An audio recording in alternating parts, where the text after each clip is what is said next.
Anyways, Drake, go ahead and talk for a minute. Let me find out where I'm trying to find this document. I put it in a conspicuous place. Well, like kind of in the lines of what Dave was saying there, you guys, we have got question and answers that Wolf Spirit has been awesome to put up on his website. We're still compiling a lot more.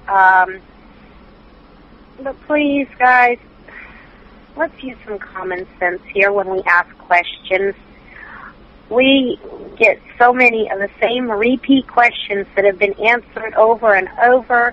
They've been posted here on Wolf Spirit. And we're at the point right now where when we get repeat questions, we will no longer respond.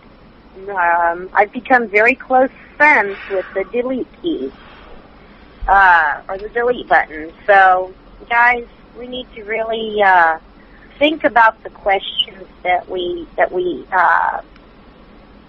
write. Anyways, Drake, you have a lot of people in here in the chat room I'm noticing this saying they really wished you had never got involved with Camelot. Yeah, well, things happen at times.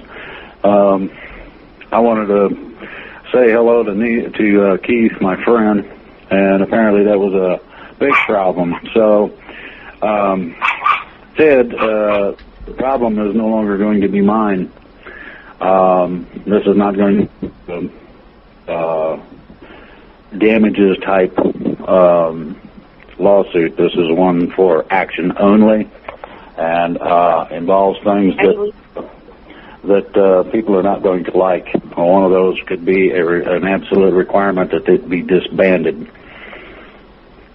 So I'm going to just let it ride until I hear back from the White Dragon family to see whether or not what they're wanting to do about it, because that part of it's out of my hands. I do know that they've got people all over the world that are extraordinarily loyal and extraordinarily capable of things, and I would not personally want them as enemies, but apparently Cassidy likes that kind of thing or scenario. So as far as I'm concerned, I'm not going to encourage them to do anything one way or the other. I'm just going to leave it in their hands. Whatever they decide to do, Cassidy's stuck with it. Okay. David Wilcock told me Camelot was a rag bag. I'm sorry. We tried to warn you, Drake.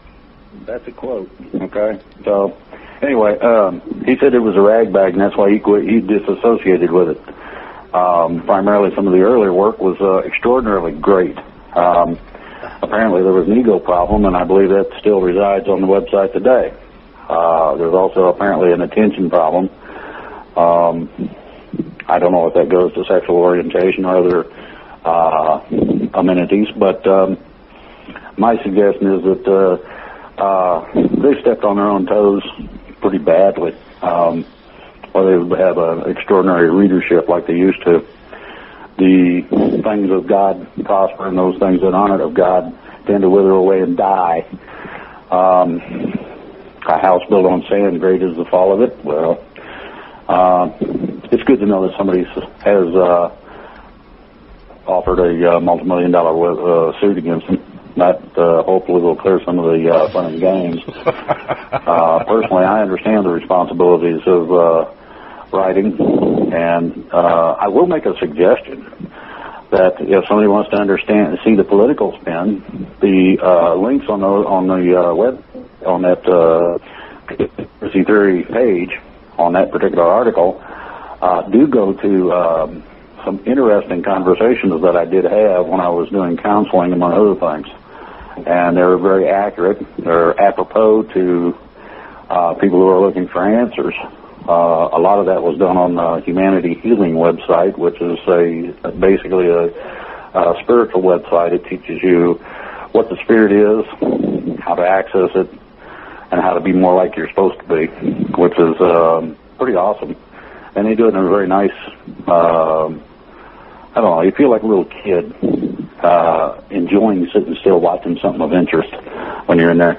And they've got a lot of good, really good people. I was offered to be a permanent part of that, but I moved on to other things. Now I'm here, and the fun still goes on at one point or another of some type or another. I get a lot of advertising, and even the bad advertising, and even that which is litigable, such as the posting on their present site, to me is an advertising, because most of the comments are positive. Some of those people took the time and trouble to open the links and see the conversation I was having, and then they could see that see a combination of the reasoning and the applied knowledge to what the conversation was about and the individual concerned. Basically and primarily, my job was to offer offer the things that cannot be found anywhere. The, I don't know, keys to the kingdom, secrets of the universe, that sort of thing, which are, it's easy, it's common. You go to that website and they'll teach you how to do the same things. It's not difficult. Everybody can do it. And it's a load of fun when you can walk around and nobody's afraid of you anymore or leery of you just because you're there. It's really wonderful to walk out into nature and not have to worry about getting stung by a bee, bit by a snake, or chased by mountain lions. I mean, it's extraordinary what you learn, the manner in which you fit into the cosmos, what your honest position really is. But a lot of the things to light to me that I had not considered as importantly as I should have. And it helped me, so if it can help me, I'm sure it can help everyone else. I recommend it, put it that way. It's sort of, I can give Deatra, I can give her a real good synopsis. It's sort of like Will Spencer's good health stuff. Oh my goodness, you talk about a change in your life. You start taking that stuff according to what your condition is, and wow, it's just amazing the difference. You feel so much better. And you know that it's not going to go away. It's something you're doing that's, really great. So, right. Now, one of the things I've been stressing lately, I'm going to continue with this. It's called localization. It's called community project. It's called talk to your neighbor. It's called get to know everybody around you that lives around you. The purpose of this is to put everybody in a situation where they can get together and make reasonable, decent conversation. Sometimes you don't have to say nothing. Just go out there, take your hoe, and set up in the next row next to your friend that's your neighbor and help them hoe a row of beans or whatever it is. There's a lot of things that can be done. Whether you say hi every time that you see somebody. You're glad to see them. Hey, good to see you. Glad to know you got a decent life and you're alive and doing fine and all that. Taking two people, one person is awake and all the rest who aren't, people want to know how to talk to people. You ask. We got dogs barking big time in the background. They're agreeing with Drake. Oh, is that it? Okay. The ideology is one person who's awake and the rest of them ain't, and you want to get the message out, go talk to somebody. It don't matter who it is. Is there something that we know that could be done that would benefit everybody that they'd probably like to have took care of? That could be anything. Squeaky hinge, chip steps, somebody needs their grass cut and they can't do it for whatever reason or won't, irrespective. Just go and get it done.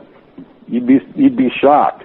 All of a sudden, you got, instead of you out there by yourself, you end up with 3 or 4 people. Hey, I really want to thank you for doing that. Oh, you're welcome. That's, that person couldn't do it for whatever reason. Maybe they're 100 years old, or got health problems, or they're just lazy, or they work 7 days a week, or whatever. And they get their stuff took care of. it could be as simple as a ride to the store. It could be as simple as a bag of groceries. That we used to play grocery bag fairy. We'd find out somebody needed stuff. We'd go and fill up a grocery bag full of it and leave it on our porch.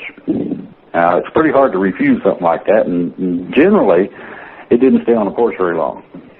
So, you know, there's so many silly ways that you can have fun. And, you know, say you get a new washer and dryer. You're, you know, well off enough to afford to do that. What do you do with the old one? Do you just have them carted off? Or do you give them to a charity that gives out washers and dryers? Or to somebody that you know has some funky ones that are really, you know, beginning to eat the clothes? I mean, what can we figure out to do to become the community I grew up in the 50s, where everybody watched out for everybody? You get to know each other, and that happens. Yeah, I remember that type of environment. Unfortunately, it was only at our summer home we went to when I was growing up. But I tell you, even 2- and 3-year-olds could run around, and everybody would look out for each other's kids, and everybody knew where each kid belonged. And I mean, it was awesome. I mean, everybody was just wonderful. You know, now it's like, oh my God, you know, I can't go over to my next door neighbors because I'm so afraid of him, but yet I've never met him. It's like, oh my word. You know, one of the things, you know, you're talking about community and county, and I know that you've done shows addressing the military and so on and so forth. But, you know, Drake, let me ask you, I've been thinking about this, you know, in regards to community and all. And one of my concerns is that we're going to have militia people that, for instance, a friend of mine knows that there are at least 2 that are in her local area, but she doesn't know who they are. Now, if the time should come that those militia people are going to have to take up arms, you know, who's to say that, you know, because nobody knows who they are, who's to say they're not going to go in to defend your neighborhood and they're going to get shot because Joe Blow down the road thinks he's a gambler or something, coming to rob him. You know, I mean, to me, it would seem that in this community and getting to know your community and your neighbors, that it would be a good idea for our militia to get involved, go to the, you know, maybe even host themselves some kind of a little get-together so that their neighbors will know them and trust them and won't be afraid should the time come that they have to take up arms to defend their neighborhood. That's something I've addressed on several different websites dealing with the militias, that they need to introduce themselves so that they're known. One of the things that also helps is that these guys that are protecting their castle, the castle doctrine, you can blast them right back out the door kind of thing, is all well and good in some ways, but these people can also be a great asset to the militia and to their community or neighborhood, simply by being posted in the right place with their gun. Mm-hmm. I mean, you know, that adds extra security back up to the militia. The militia then can interface with the military or federal marshals or whoever. You get enough people together. If they're not the greatest thing on 2 feet, but they're a good shot, that's sometimes all it takes. Put them in a position where they can, if need be, defend the neighborhood, defend infrastructure. I mean, you know, and I've also, at the same time, advised the militias, as I say, to do these things. So, yeah, that's definitely a part of what I've been expressing. So it's not something I've been overlooking. It'd be nice to have more people understand that this is something that has been being worked on for a number of years in terms of setting us free. But the problem with that freedom, all along with it, comes a great responsibility. And